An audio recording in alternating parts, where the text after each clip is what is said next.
നമ്മൾ എടുക്കാൻ പോകുന്നത് raster system and random scan displays ആണ്.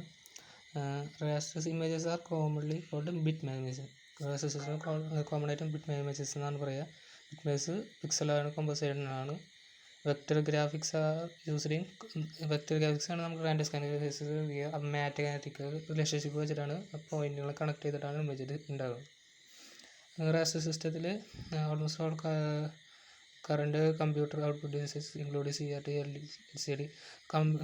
LCD, LEDs, plasma screen ഇതൊക്കെ raster graphics system ആണ് യൂസ് ചെയ്യുന്നത്. ഇതിൽ ഇലക്ട്രോൺ ബീം 1/ρ ഓരോ റോ വെച്ചിട്ട് സ്ക്രീനിൽ ഇലക്ട്രോൺ ബീം പാസ് ചെയ്യും. അപ്പോൾ ടൈം ടു ടോപ്പിൽ നിന്ന് ബോട്ടം വരെ ഇലക്ട്രോൺ ബീം ഓരോ റോ വെച്ചിട്ട് മൂവ് ചെയ്യും. അപ്പോൾ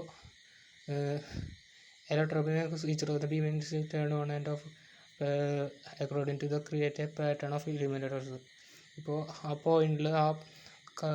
പോയിന്റിൽ വെച്ചിട്ട് ബീം ഇൻസിറ്റി ടേണും ഓണും ഓഫും ചെയ്യും. അപ്പോൾ ഒരു ഇലുമിനേറ്റർ പാറ്റേൺ സ്പോട്ട് ക്രിയേറ്റ് ചെയ്യും. അതാണ് നമ്മുടെ raster system എന്ന് പറഞ്ഞത്. പിന്നെ പിക്ചർ ഡിവിഷൻ അതിൻ്റെ പിക്ചർ ഡിവിഷൻ നമ്മൾ റിഫ്രഷ് ബഫറിൽ സ്റ്റോർ ചെയ്യും. പിന്നെ memory area holds the set of intensity values or all the screen values. പിന്നെ മെമ്മറി ഏരിയ ഇൻറ്റൻസിറ്റി വാല്യൂസിനെ ഇൻറ്റൻസിറ്റി വാല്യൂസ് അതിന് 1/ρ ആകുമ്പോൾ അനുസരിച്ച് ഇൻറ്റൻസിറ്റി വാല്യൂ ഹൈ ആകുമ്പോൾ അവിടെയാണ് പാറ്റേൺ ആയിട്ട് നമ്മളിത് ഈ ഇമേജ് ഡ്രോ ചെയ്യുക. അത് സ്റ്റോർ ചെയ്യണം മെമ്മറി ഏരിയയിലാണ് സ്റ്റോർ ചെയ്യുക. അപ്പോൾ ആ സ്ക്രീൻ പോയിന്റിലെത്തുമ്പോൾ അവിടെ വെച്ചിട്ട് നമ്മൾ ഇൻറ്റൻസിറ്റി ഇലക്ട്രോൺ 1/ρ ആയിട്ട് പോകുമ്പോൾ അവിടെ ഇൻറ്റൻസിറ്റി ലൈൻസ് ഹൈ ആവും, ഓണും ഓഫാകും. Shown intensity values are retrieve from refresh buffer and point on screen. ആ സ്റ്റോർ ചെയ്ത ഇൻറ്റൻസിറ്റി വാല്യൂസ് റിഫ്രഷ് ബഫറിൽ നിന്ന് റിട്രീവ് ചെയ്തിട്ട് സ്ക്രീനിലേക്ക് പോയിന്റ് ചെയ്യും. അത് ഈച്ച് റോയിൽ അങ്ങനെയാണ് നടക്കുന്നത്. പിന്നെ നോർമലായിട്ട് റിഫ്രഷ് റേറ്റ് എന്ന് പറയുന്നത് 60 to 80 ഫ്രെയിംസ് ആണ് പെർ സെക്കൻഡിന്. അതിന് 60 Hz to 80 Hz എന്ന് പറയും. റാൻഡം സൈഡ് ഡിവൈസ് എന്ന് പറഞ്ഞാൽ മാത്തമാറ്റിക്കലായിട്ടുള്ള ഇത് വെച്ചിട്ടാണ് നമ്മൾ കാൽക്കുലേഷൻസ് വെച്ചിട്ടാണ് ഇലക്ട്രോൺ ബീം ഡയറക്റ്റ് ചെയ്തിട്ട് സ്ക്രീനിൽ ഡിസ്പ്ലേ ചെയ്യുന്നത്.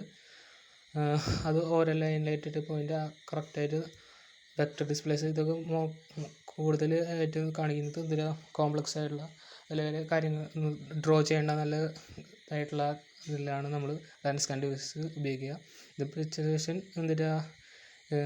Stored as line drawing commands ആയിട്ടാണ് ഇതിൽ പിക്ചർ ഡിവിഷൻ സ്റ്റോർ ചെയ്യുക. ഇന്ന റിഫ്രഷ് ഡിസ്പ്ലേയിൽ നിന്ന് അല്ലെങ്കിൽ ബഫർ മെമ്മറിയിൽ നിന്ന് സ്റ്റോർ ചെയ്യുന്നത് ലൈൻ ഡ്രോയിങ് കമൻറ്റ്സ് ആയിട്ടാണ്. റാൻഡം സ്കാൻ ഡിവൈസ് ഡിസൈൻ ചെയ്തത് പിക്ചറിൻ്റെ കോമ്പണൻസ് ലൈൻസ് ആയിട്ട് 30 to 60 ഈച്ച് സെക്കൻഡിൽ ഡ്രോ ചെയ്യാൻ വേണ്ടിയിട്ടാണ്. പിന്നെ ഒരു പ്ലാൻ പൗഡർ ഉണ്ടാവും. Operates similar example of random scan ഡിവൈസിൽ ഒരു പ്ലാൻ പൗഡർ വെച്ചിട്ടാണ് ഇതിൽ യൂസ് ചെയ്യുന്നത്. പിന്നെ pros and cons of raster and random scan devices എന്ന് പറയുന്നത് raster system ഇതിൽ realistic displays of scenes contain colour ഷെയ്ഡുള്ള പാറ്റേൺസ് റിയലിസ്റ്റിക് ആയിട്ടുള്ള ഡിസ്പ്ലേസിനൊക്കെ ഇതാണ് നല്ലത്. പിന്നെ ഇതിൽ ജാഗ് ലൈൻസ് ഉണ്ടാവും. ഇപ്പോൾ കറക്റ്റായിട്ടുള്ള ഇതാവില്ല. ഇപ്പോൾ ഈ വീട് കാണുമ്പോൾ ജാഗ് ലൈൻസ് കണ്ടില്ലേ, ഇങ്ങനെ സ്റ്റെപ്പ് പോലെ ആയിട്ട് അങ്ങനെ പ്രൊസസ് ഉണ്ട്. അതാണ് അതിൻ്റെ കോൺസ് എന്ന് പറയുന്നത്. പിന്നെ റാൻഡം സ്കാൻ ഡിവൈസസ് എന്ന് പറഞ്ഞാൽ they produce smooth line drawings because CRT beam directly follows the line path. അവർ സ്മൂത്ത് ലൈൻസ് അവർക്ക് ജാഗ് ലൈൻ ഉണ്ട്, സ്മൂത്ത് ലൈനാണ് പാസ് ചെയ്യുക. അപ്പോൾ സ്ട്രേറ്റ് ലൈനായിരിക്കും, ലൈനായിട്ട് കറക്റ്റായിട്ട് സ്മൂത്ത് ലൈനായിട്ട് നമുക്ക് വരയ്ക്കാൻ പറ്റും. യൂസർ ബൈ ഇത് അനലോഗും ഡിജിറ്റൽ കമ്പ്യൂട്ടേഴ്സ് യൂസ് ചെയ്യും. വെക്ടർ ഡിവൈസസ് ഹാവ് ഹയർ റെസൊല്യൂഷൻ്റെ വെക്ടർ ഡിസ്പ്ലേസിന് കുറച്ചുകൂടിയും ഹയർ റെസൊല്യൂഷൻ ആയിരിക്കും. പിന്നെ എക്സ്പെൻസീവ് ആണ്. പിന്നെ ഇത് design for line drawing applications and cannot realistically shaded scenes. Line drawing applications ആണ് ഇത് കൂടുതലായി യൂസ് ചെയ്യുന്നത്. പിന്നെ ഇത് റിയലിസ്റ്റിക് ഷെയ്ഡഡ് സീൻസിനൊന്നും കൂടുതൽ യൂസ് ചെയ്യുന്നില്ല. ഇതൊക്കെയാണ്.